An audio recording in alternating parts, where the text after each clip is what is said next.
Hey everyone, and welcome back to When Power is Called Justice, the series that dares to ask the tough questions.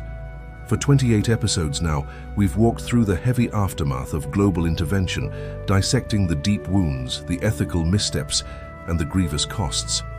We've seen the scorched earth of Vietnam, the chaotic ruins of Iraq, and the haunting civilian toll in Afghanistan. We've exposed that inherent tension when the necessity of power collides with the clarity of conscience. Now, if the initiation of force is a tragic and controversial choice, an ultimate failure of diplomacy, then healing, my friends, is an unavoidable moral obligation. The fundamental question guiding this penultimate chapter isn't just about avoiding future wars. It's about how we can responsibly and honorably repair what has been shattered. For a powerful nation that has inflicted considerable damage and disruption across continents, recovery cannot be superficial.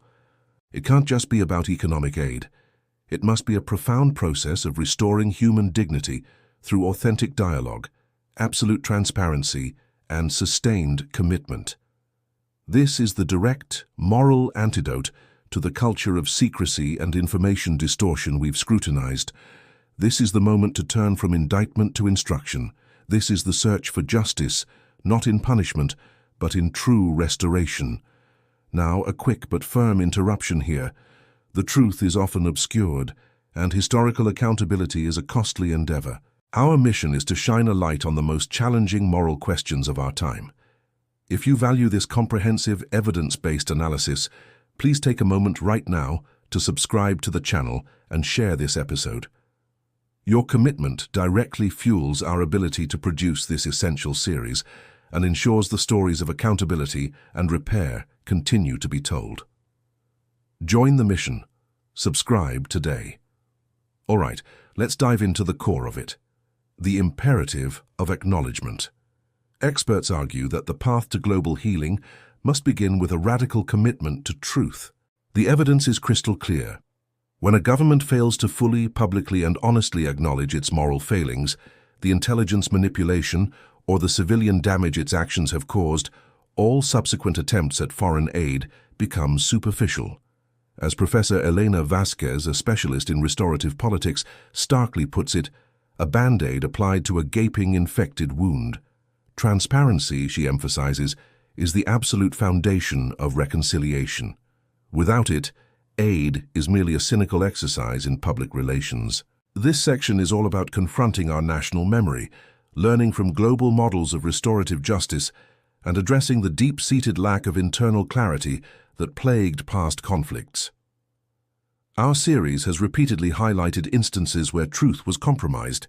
Think of the misleading WMD intelligence before the Iraq War, the systemic abuses exposed at Abu Ghraib, and the intentional downplaying of civilian casualties from drone strikes. For any nation, healing must begin at home by dismantling the very structures that facilitated deception. This requires a cultural shift within intelligence and military communities, prioritizing ethical reporting over political expediency. Global history offers blueprints, models like the Truth and Reconciliation Commission in post-apartheid South Africa, or the processes established in post-dictatorship Latin American nations, demonstrated that public acknowledgement, often painful, frequently non-punitive, is the most potent catalyst for social healing. However, the context is unique. Its responsibility lies not in restoring internal civil society after collapse, but in providing moral and material redress for actions undertaken abroad. This demands a different mechanism: global acknowledgement, tribunals or external review boards tasked with objectively investigating and publicly detailing the true costs of past interventions, particularly those obscured by classification. Dr. David Kim, an international ethics scholar, emphasizes this complexity. For the US, the truth isn't just about events overseas. It is an internal battle, the willingness to concede that political narratives compromised military intelligence and media access was manipulated. Internal clarity is the prerequisite for external reconciliation. If that internal shadow remains, doubt will forever pollute every subsequent act of diplomacy or aid. The moral debt requires that events like My Lai, the systematic use of torture, or the long-term human cost of chemical defoliants are not allowed to fade into convenient national amnesia. They must be transformed from footnotes of shame into mandatory lessons for military and civilian leadership, ensuring that history serves not as justification, but as a perpetual cautionary tale. Expanding acknowledgement means looking beyond just casualties and into environmental and social degradation. Think about the lasting damage from Agent Orange in Vietnam, the ecological collapse caused by bombing campaigns in Southeast Asia, or the environmental cost of war material disposal. True reconciliation requires funding and implementing large-scale, long-term environmental restoration projects, often costing billions, as a moral, non-negotiable obligation. And acknowledgement must also extend to the soldiers themselves. As we explored in episode 19, Moral Injury, the profound psychological harm resulting from perpetrating, failing to prevent or witnessing acts that violate deeply held moral beliefs requires the military and VA systems to publicly recognize the ethical burden placed upon service members, not just the physical one. This validates the veteran's personal path to repair. This comprehensive institutional admission of error is the heavy lifting required for the superpower conscience. It signals that the nation values truth and law over reputation and expediency. Now let's talk about the human dimension, healing at the interpersonal level. While governments negotiate treaties and allocate funds, the most profound work of reconciliation happens at the human level, where the veteran meets the victim, and personal trauma is shared across cultural and linguistic divides. This is where compassion supersedes strategy and humanity triumphs over policy. As we've seen, no reconciliation is as meaningful as that forged between individuals.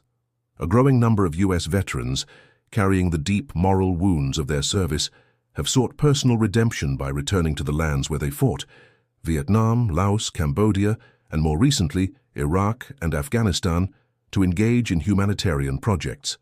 These veterans engage in projects ranging from demining efforts in Laos to building schools and medical clinics in remote Vietnamese villages. Their efforts go beyond simple charity. They are acts of profound personal contrition.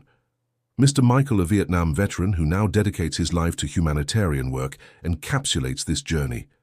When I put down my rifle and picked up a shovel to help them build a home, I ceased being the soldier I once was. I became a man attempting to remedy a wrong I participated in. Reconciliation is not about forgetting. Reconciliation is about looking into another person's eyes and saying, "I apologize for the harm done. I am here to help heal." That is the medicine for my conscience. These veteran-victim dialogues transcend the political friction of their respective governments, placing empathy above strategic calculation. They forge powerful human bridges where recovery is slow, incremental, and built one story at a time. The power of a former combatant physically demonstrating remorse by clearing unexploded ordnance or providing care for victims of Agent Orange is arguably more persuasive than any diplomatic communique. The ethical space for true dialogue is often provided by non-governmental organizations and faith-based groups. These organizations operate outside the official government narrative, allowing for a more genuine expression of remorse and a more trusting reception by local communities. Their activities underscore a crucial moral principle: responsibility is decentralized. If the state fails to deliver full justice or acknowledgement, civil society has a moral duty to step in and fulfill the obligation. This movement of private citizens and veterans dedicating their lives to physical and moral repair serves as a powerful testament to the underlying goodness and self-correction mechanism within American society, even when the government apparatus fails. Moving on to restorative justice, reparations, investment, and the strategic shift. The moral imperative demands material compensation. When thousands are left disabled by war, suffering from the effects of chemical agents, or facing daily threats from unexploded ordnance, providing medical support and economic compensation is not merely charity, it is an ethical duty. The material debt is staggering. Decades after the end of the Vietnam War, unexploded ordnance continues to maim and kill civilians in Vietnam, Laos, and Cambodia. The U.S. military dropped millions of tons of bombs that failed to detonate, creating an active, deadly legacy. True reconciliation necessitates funding and supporting massive, sustained UXO clearance operations. These operations are expensive, dangerous, and slow, yet they are the most direct way to honor the victims and mitigate future harm. Similarly, the long-term medical and ecological costs associated with chemical agents require dedicated, long-term investments in healthcare infrastructure and genetic research for affected populations. This shift, from viewing these costs as aid projects to acknowledging them as reparations for damages incurred, is a vital ethical distinction. Long-term restoration requires a strategic paradigm shift, moving resources away from the costs of war and toward investment in peace and stability. Development, infrastructure, education, and health projects are the ways a superpower can use its economic might to create rather than destroy. Analysts are now performing crucial cost-benefit analyses that highlight this moral economic trade-off. They ask, the cost of the two-decade war in Afghanistan reached trillions of dollars. If even a fraction of that amount, say $500 billion, had been dedicated from the outset to transparent governance projects, sustainable infrastructure development, and education initiatives across key regions, would the subsequent chaos and radicalization have been averted? The answer overwhelmingly is yes. The central ethical question in the 21st century is this: does the marginal cost of preventative development outweigh the catastrophic moral and material cost of intervention? Consider the cost of war in Iraq and Afghanistan, trillions of dollars paid in debt, blood, and instability. The result was often instability, failed states, and the rise of new terrorist organizations like ISIS. Now consider the cost of peace. Investment in global health, education, and climate resilience projects, all forms of soft power, are vastly less expensive and generate long-term goodwill, reducing the conditions that breed extremism. The ultimate reconciliation is the institutional recognition that national security cannot be permanently achieved at the expense of global instability. Investing in the health, stability, and prosperity of other nations is, in the deepest sense, an investment in the superpower's own enduring security and moral standing. So here we are, at the conclusion. The final choice of conscience. The journey of this series, When Power is Called Justice, has been a challenging descent into the complexities of moral compromise. We have uncovered the ethical fault lines, the distortion of information, and the deliberate silence that often follows power's assertion. Reconciliation is the painful, yet absolutely necessary final act. It demands that a superpower accept responsibility for its past, courageously acknowledge its errors without equivocation, and transform past failures into future principles. The final episode awaits, where we will synthesize all the lessons learned. The ultimate question remains: how can a superpower reconcile the maintenance of security with the unwavering commitment to human rights? And what kind of world will unfold when justice truly dictates the call to arms? The story of accountability, repair, and ethical leadership must continue. We are committed to providing the detailed, research-backed analysis you rely on, but we absolutely cannot do it alone. Your support is the lifeblood of this investigation. If this series has challenged your assumptions and deepened your understanding of global ethics, we ask you to take action right now. Hit that subscribe button to ensure you don't miss the powerful conclusion. Share this episode widely to keep the dialogue about global responsibility alive. And please, leave a comment below and join the conversation on how we can forge a path toward true global healing. Join the mission. Support the truth. Thank you for watching, and we'll see you in the next one.